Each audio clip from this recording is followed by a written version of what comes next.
ఒక అడవిలో రెండు చెట్లు ఉండేవి. ఒకటి భారీగా, బలంగా, గర్వంగా ఉండే ఓక్ చెట్టు. మరొకటి చిన్న వెదురు మొక్క. ఒకరోజు భారీ తుఫాను వచ్చింది. ఓక్ చెట్టు నవ్వింది. నువ్వు ఎంత బలహీనంగా ఉన్నావో చూడు. ఈ గాలులకు నువ్వు నిలబడలేవు. వెదురు ఏమీ మాట్లాడలేదు. గాలి వేగం పెరిగింది. తుఫాను మరింత బలపడింది. వెదురు గాలికి వంగింది. ఇంకా వంగింది. మరింత వంగింది. కాని విరగలేదు. ఓక్ చెట్టు మాత్రం గర్వంగా నిలబడింది. నేను ఎప్పటికీ వంగను అని అనుకుంది. కొన్ని గంటల తర్వాత ఒక పెద్ద శబ్దం వినిపించింది. అతి బలమైన ఓక్ చెట్టు విరిగి నేలకూలిపోయింది. తుఫాను ముగిసిన తర్వాత వెదురు మళ్లీ నిటారుగా నిలబడింది. అడవి మొత్తం ఆశ్చర్యపోయింది. చిన్న వెదురు బ్రతికింది.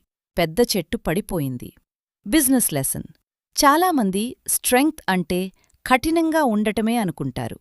కాని బిజినెస్లో, లైఫ్లో, లీడర్షిప్లో అసలు స్ట్రెంగ్త్ అంటే అడాప్టబిలిటీ. నేను ఎప్పుడూ మారను అనేవారు విరిగిపోతారు.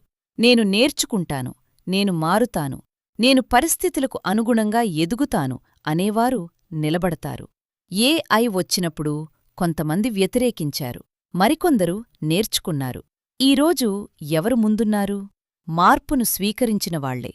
The strongest people are not those who resist change. They are those who adapt to it.